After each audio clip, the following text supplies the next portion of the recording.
Hey guys, good morning. I wanted to record a message that the love of God is working, even when you don't have quote unquote faith. And this is the word pistis, faith, or the verb pistuo that has that's used in Scripture. And faith, as I'll show you, is a divine promise. It's not even close to this concept like Hebrews 11:6. And we'll go through a little healing of the book that says, without faith, it's impossible to please God. It doesn't say that at all.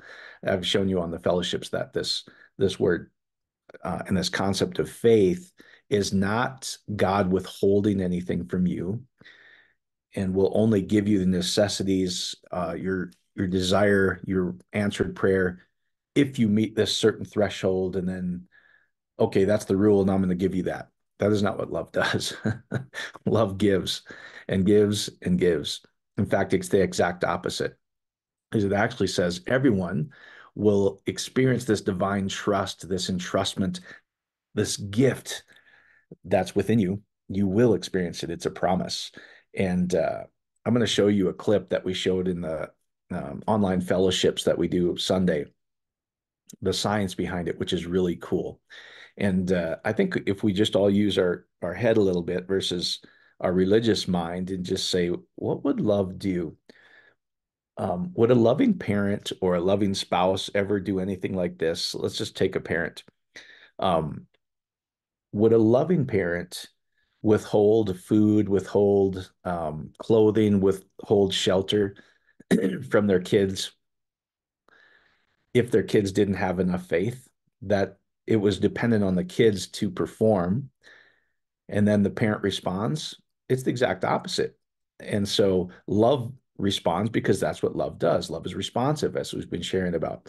And if we understand that in our limited love, our earthly love, how much more can we learn to trust and experience a love, a power, a all-knowingness greater than ourselves, is which the scripture is talking about. The second covenant, as great as the first covenant is, the covenant of intimacy, which creates physical life, how much more is the divine union between you and God himself? And it says everyone shall experience this divine entrustment. And so um, common sense would tell you that uh, love doesn't, faith is not a requirement for love to work. Love works and assures the children, the people, the one experiencing it, that it works. It actually causes them to trust. The very thing that supposedly Western theology is based on is we must have this faith. How it's used in Scripture actually takes away the person's faith. They have this image of this ogre God sitting on a cloud that is withholding everything and can only be pleased with them if they have enough faith, which is what Hebrews 11:6 in the English translates. And so we'll go through that, and then also I'm going to show you um, this clip, like I said, that we showed on online fellowships from drjoedispenza.com. And they did a study during COVID that was University of San Diego, uh, uh, UC San Diego, University of California, San Diego, and the Veterans Administration Hospital in San Diego did this study during COVID with a team of scientists, researchers, physicians, biochemists. Um, and I would encourage you to watch the whole thing. It's 2 hours. It gets pretty technical, but it actually shows you that the true nature of all creation, the lover of creation, it actually shows that when you take your eyes off yourself, when you take your eyes off the problem and go within, which is actually what ecclesia, which we call church, means. And I might show you that. We'll just see how this all goes. Um, Actually means you shall experience the assembling together of you and God from the inside out. Ek is out from and to, that you shall experience, and kaleo is the nature or the assembling together of you and God within. So when you take your eyes off the outside world, some fascinating things happened. And you'll see in the interview that just by going within and learning to trust a love bigger than yourself, learning to trust all knowingness, there's a source, the love of God, the love of all creation that has all the answers. It's infinite. It's It's the Ancient of Days, as we've been sharing with you. It has all the answers, and uh, and it has the preeminent power. I'll show you. That's what it says. It actually says the a dunatos. You shall experience the preeminent strength and might of God, and it says the opposite in English, but it's a divine promise, guys. And so even a lot of the people, they were just teaching him how to pray, or you could say meditate is what he does, but you could just say prayer. It's going from within, experiencing ecclesia, the church, the life from the inside out, the union that you have between you and God, your oneness, and it creates spiritually. And just by doing that, they interviewed half the people, and half the people said, "Really?" They have their EEGs and EKGs, and they go, "Holy smokes, you were experiencing this amazing rewiring and reconditioning of your body." And the participants was like, "We didn't even know if we were doing it right, but the science showed that you can trust this love and it's working, even though the people didn't have faith." That should give you more faith to go, "I can trust in a love, a power, and a strength way beyond myself, and it's a gift from God." It is faith, meaning it is a gift and entrustment. Just like if I give my kids a trust, it wasn't dependent on their faith. It was an entrustment that I promise that they will enjoy, which is exactly what pistis faith says. So let's look at this real quick. Let me show you. Uh, let's see. Let's go to um, maybe I'll go to ecclesia first. We'll kind of work this, and then I'll show you that clip. So ecclesia, an assembly, a religious congregation, it's not that at all, guys. It's the assembly, or the joining together of intimacy within yourself, between you and God, as I'll show you. So an assembly, a congregation, a church, the whole body of Christian believers, it has nothing to do with that. Ek is out from and to, and it says, "You shall behold," Kaf, the joining together, the intimacy, God's covering of you, meaning he's having intimacy with you, and this kaleo, to call out. And so it's this word, or this nature that comes between the intimacy between you and God, that comes from the inside out. And ek kaleo. So let me just show you this: an assembly of people. Um, but in the Septuagint, which is the Greek translation, this word right here, this ekkaleo, was used for the Hebrew kara. So let me just show you what kara means. Kara is the verb, is kuf, which is the back of a man's head in the original picture. And it says what comes after. Resh is the head of the man, or the highest point of mankind. And alpha, or aleph in Hebrew, which is the strength of God. So this is what it's saying.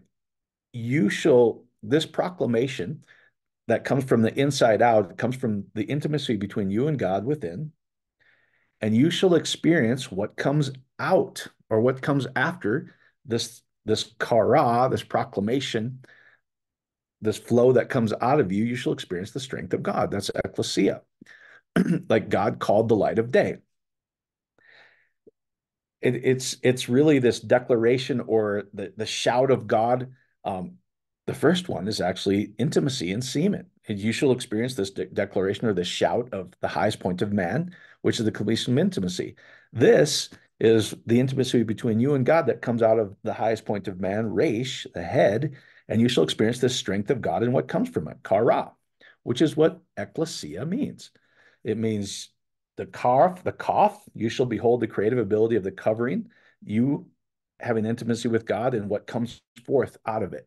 That's actually what church is. It's not how we were traditionally taught is, hey, you're in the world, but not of the world. There's no nots. That's not what it says at all. It says this is the assembly, the intimacy between you and God that comes from the inside out, and two, that causes a result. All right, now let's go to Hebrews. Let's start with Hebrews 11:1, because this is often used as um, a formula to how to experience it. God, it says, "Now faith is the assurance of what we hope for, and the certainty of things we do not see." Meaning this, and even teachers I like, they say, well, here's the formula. Once you believe it, then you'll see it. Because of this, we do not see. But let's go see what it actually says in the Hebrew. Okay. So if you go to interlinear, Hebrews 11:1, it says, Estin, you shall behold this life day. This delet is delta epsilon in Greek, but it's from the Hebrew delet, doorway, what goes in or out or what flows out of. Hey, you shall behold what comes out of this pistis, faith, faithfulness. And watch this. Faith, 4102, is always, not sometimes, always a gift from God and never something that can be produced by people. Sadly, religion's made it, there's whole segments of denominations and segments of Christianity um, that have built their whole ministry on this word. And they always says something you must increase, build your faith, increase your faith, the work of faith, completely misunderstanding that this is a promise and a gift from God that you will experience this entrustment, this gift to you. It is always a gift from God, never something that can be produced by people. So it's an entrustment. It's like I said, it's like a trust that says, here, this is an entrustment that's within you. And the greatness of God is the promise that you will experience it. I promise you, you will be persuaded and you shall be assured of this gift that's within you. Well, that's good. And you'll be assured and see the life and evidence of these things, and you'll be convicted of this life that comes out of you, manon, blipo manon. Now, this is where we see, unfortunately, word of faith and faith is trying to tell you, believe in something you don't see. This isn't saying that. This says, you shall experience and you will see, it's a promise, what comes out of the divine union in the cosmic womb of God. I assure you, this works. Not if you have enough faith and I'll do it. This is saying you will experience this entrustment that's within you. I will do it, God. I'm going to be the one that proves and shows you. All right. So let's go look at this. And I've shown you this. I won't spend too much time on this. This is all the no's and nots, like the last message I just did. So once you understand it, here we have lo. And if you go look up, like I said, Hebrew hey, the fifth letter, it says lo and behold. It's actually a picture of a man with his arms up. If I go, hey, behold, look, wow, it happened. I've come to see it. And ayin is a Hebrew letter, ayin, which looks like an eyeball because you will see. You will see your experience. Ayin. I'm not going to go too much time into that, but I did want to show you this, what this is saying. So if you go look up Hebrew ayin, which they translate as no, and they translate as lo and behold as no, they're not even close to no. Where they get confused is it says it seems like this, it comes out of nothingness. It comes out of the cosmic womb of God. All of a sudden something emanates or appears and it wasn't there before. Which is really quantum when you get into it. The minute we pay attention to something, it becomes. That's the divine power and strength within mankind. So watch this. That would look. This is what they translated no. So I've shown you this before, but it's really good. So Ein Sof, is understood as God prior to any self-manifestation in the production of any spiritual realm, meaning there wasn't anything here except for the presence of God, the Spirit of God. And then all of a sudden, it's as if it's birthed out of the cosmic womb of God. Wikipedia says, Ein Sof, the Ancient of Days. Well, yes, that's what we see. And it says emanates like is that's really what Sephiroth is as well. And it says what comes from the divine source, this cosmic womb of Ein, of God, the manner that the whole universe is created them. Nothingness related to Ein that they translate's not, but it says the existence of all things came out of this cosmic womb of God, which seems like there's nothing there, but you will experience it. It's a promise. Okay. So I promise you that's what it says. So that's it doesn't say believe in things you can't see. It says you will see and what emanates from this cosmic womb of God. It's an assurance. It's a trustment. All right, now let's look at Hebrews 11:6. And then I want to show you this clip. Okay, Hebrews 11:6 says this. Without faith, it's impossible to please God. Again, um, what if what would you think of me if if I said, let me tell you how my relationship is with my wife and kids. The only way they can please me is if they have faith. So if my wife says, hey, you know what, I'm struggling, as we've been saying, just use common sense, guys. If my wife says, hey, I'm really feeling insecure, if my kids say I'm really feeling insecure, how does that make me feel? First of all, that makes me feel like, oh my gosh, love responds to that. I want to go assure them, which is actually what faith actually is in the scriptures. It says, you will be assured of this. God's not going to leave you hanging. That's not what love does. But people become like the God they worship. So when they think God withholds blessings, parents start to become like God, relationship starts to become like God. You must, my kids, my wife, my people, you must serve me, which is kind of how we have this idea like I'm obeying God, serving God. And the exact opposite is what scripture says is this is going to be a service to you. I'm going to assure you because of the love that's flowing in from the inside and out of you. This is my deal. Let me show you how much you're loved and how much you can trust a love, a strength, a power greater than themselves. It actually brings that peace that you're looking for. So it doesn't say without faith, it's impossible to please God. Let's go look at this interlinear. It says Korish. So here you've got this comes from uh, chet, the Hebrew chet, and it's the separation or what comes out of the inner chamber. You've got Omega, the last covenant of Resh, a man's head, the finished work of the man's head. You shall behold this entrustment, pistios. As I showed you, it's never something that can be produced by God or produced by man. It's always a gift from God. What this whole verse is saying again is you shall experience this dynamite power that will watch this word. This is to please him. Him is in caps and brackets there, totally added by the translators. It's only one verb here.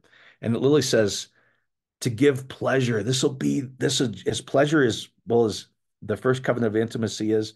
This second covenant of divine pleasure between you and God is off the charts. It's the much more that scripture talks about.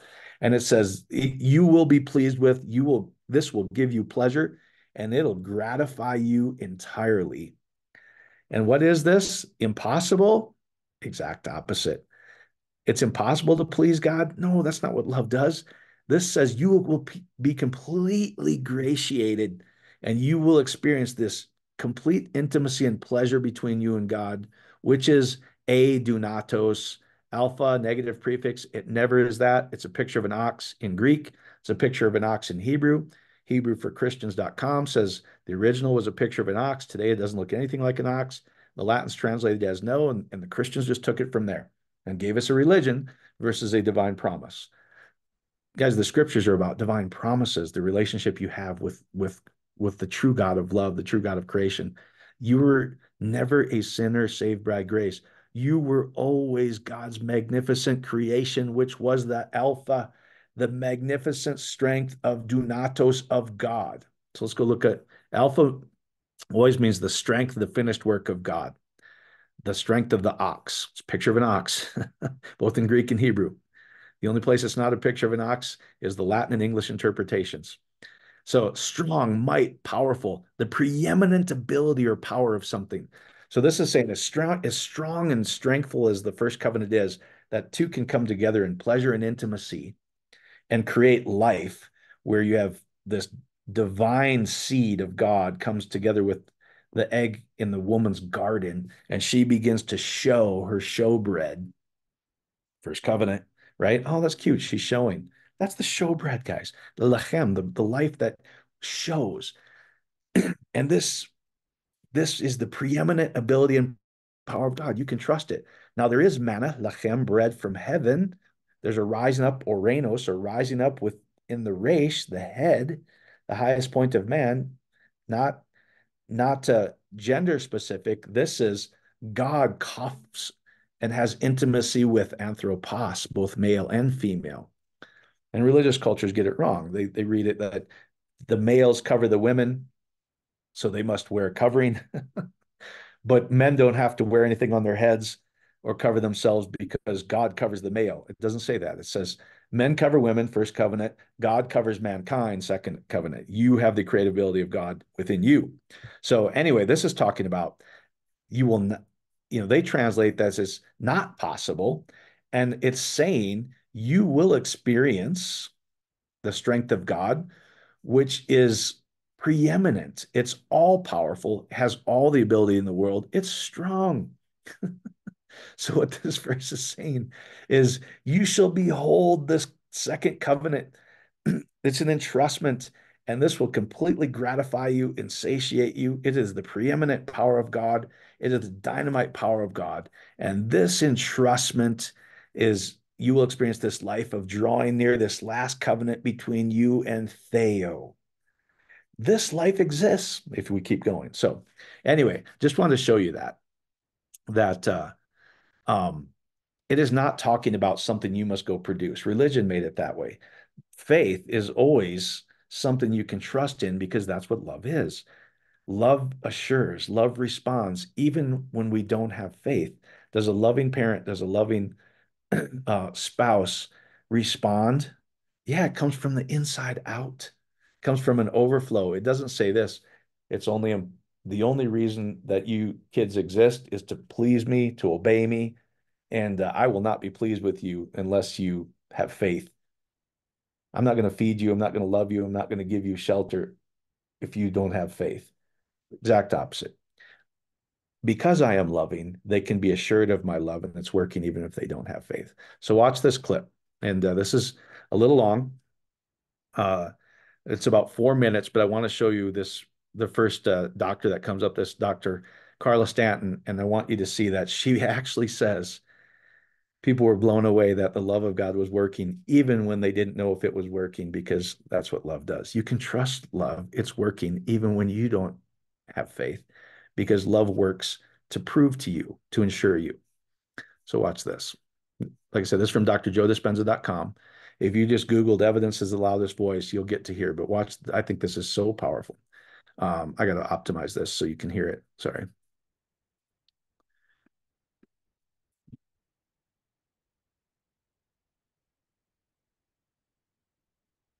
Like to turn this over to each one of these people that are part of the science of what we're doing. And I'll give them an opportunity to introduce themselves and then tell you a little bit about what they've discovered or what they've learned or what they have done. What do you say? All right. Dr. Carla, you first. Thank you, Dr. Joe. Hello, everyone. My name's Dr. Carla Stanton, and I'm an MD from the UK. And actually, my journey to Dr. Joe's work began as a participant, just like you.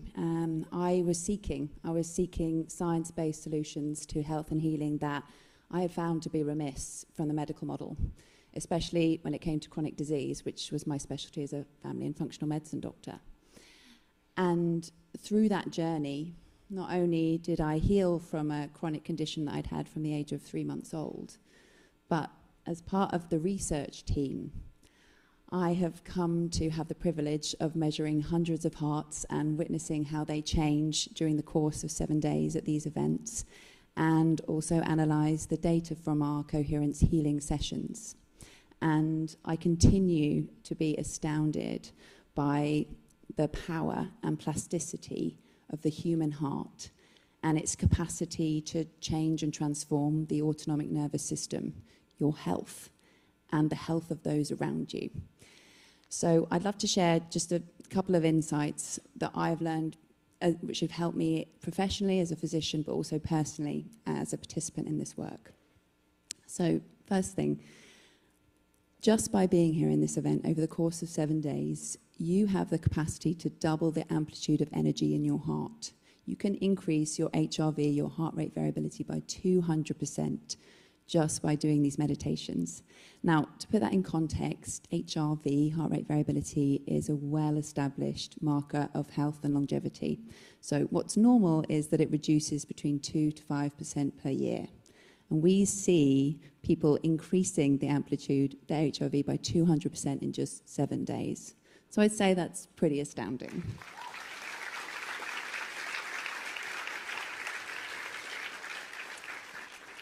The second thing I wanted to share is that what I've witnessed is that the signature, the Dr. Joe's meditations, they create a very unique signature in the autonomic nervous system. So classically in meditations, we'll see an upregulation of the parasympathetic nervous system, that rest and digest, feed and breed.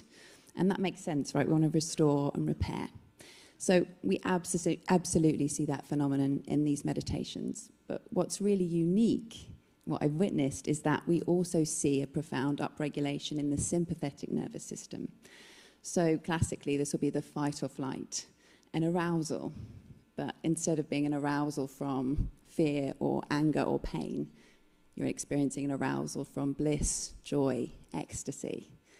And what's really important from a scientific perspective, we call this branch of the sympathetic nervous system, we measure it as a low frequency and very low frequencies. These frequencies are statistically more important in terms of predicting future health outcomes. So the fact that you're upregulating both branches of the autonomic nervous system very consistently, I'm sure is a part to play in why we see such huge health changes in our community. But just briefly as a participant, I just wanted to share with you something which was really helpful to me. When I saw this phenomenon, and we see it very consistently, in fact, in the pineal gland, 96% of the people have this phenomenon, this upregulation of their autonomic nervous system. When I interviewed these people, and I said to them, wow, what happened during your meditation there? You really changed your body. About 50% of them would say, oh, that makes sense. You know, I felt a lot of energy in my body, or I felt really relaxed and awake, or some of them may have had very profound mystical moments. But the other 50% said to me, really? Well, I didn't know if I was doing it right. I didn't feel anything. I just was doing what Dr. Joe told me to do. So they found that really reassuring, and I did too. And so what it taught me was that we should never, ever judge our meditations. There is so much.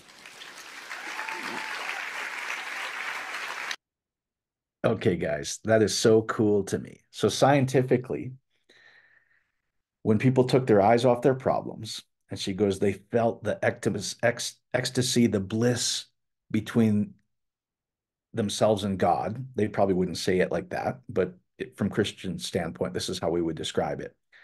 They weren't relying on their own faith. The evidence, when they collected these people, 50% of them said, we didn't even know if they were doing it right. We were just trusting as he was guiding us in this meditation. And does God show up? Of course, God shows up, because that's what love does. And so you can use Dr. Joe's meditation. You know, I recorded a 9-minute version you can use on YouTube of praying with the energy of God. It's all the same, guys. And so I just want you to know this as you can trust in this love. Love is not waiting. It's working even when you don't have faith, which was what the science actually proved. 50% of the people, by the way, 96%, these were people that had never prayed before, never meditated before. This was all new to them. They were just basically teaching them how to go within, taking their eyes off all the problem. Could I trust in a love that's bigger than me to handle all my problems for you? How good does that feel? When you allow yourself to open your heart and just go, I'm just going to trust and know that I have this interaction between all love, all creation, like God himself, the Ancient of Days.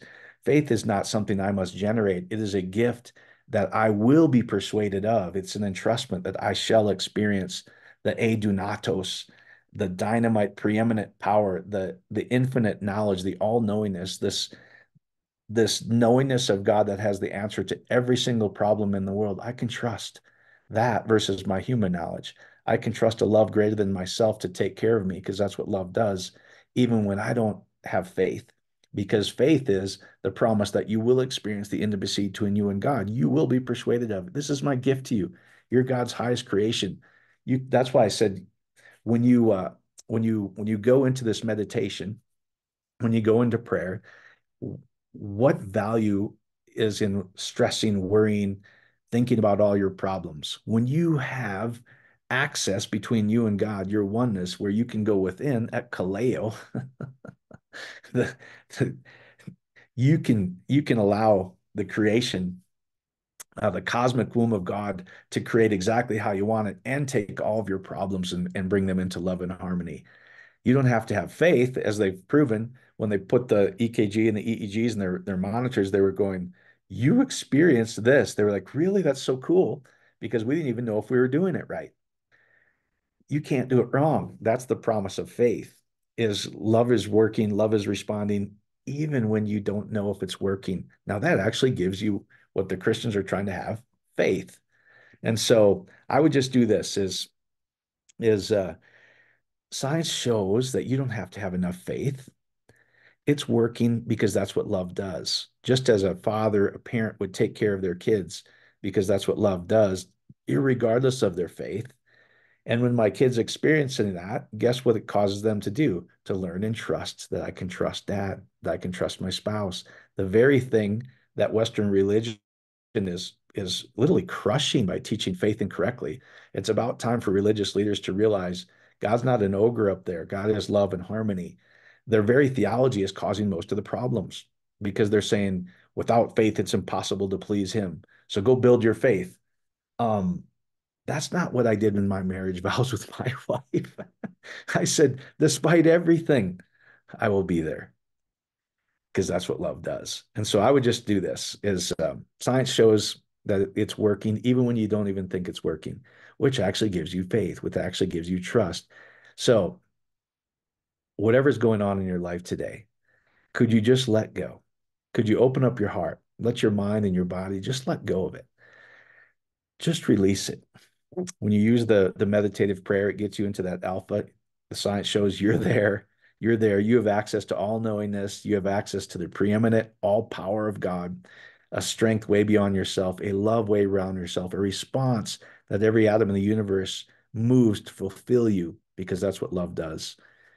How good would it feel to just let go, to let it flow out of your heart, let it flow out of your body, completely feel how free you are, that you can trust a love greater than yourself to take care of everything for you. And how will you feel? What does it feel like knowing that all your prayers are answered? You don't have to, you can even be going, I don't even know if I'm doing this right. Exactly what the science showed. And just go, I'm going to trust a love greater than myself. I'm going to trust a power greater than myself. I'm going to trust a knowingness, infinite knowledge that has all the answers bigger than myself to take care of this for me. How good would you feel knowing that all of your prayers have been answered? As you go about the day, what would that feeling be like? If you ever start to stress throughout the day, just remind yourself, wait a minute, there is a love greater than myself that's taking care of this. I can trust it. It is infinite knowledge. It is infinite power. It works even when I don't know if I'm doing it right. It works even when I'm not totally in faith, quote, because that's what love does. How good would that feel knowing that all of your prayers have been answered? What would you be doing throughout the day? How would you be feeling? That's what faith is, knowing that you can trust love even when you don't have faith. Hope that helps, guys. God bless.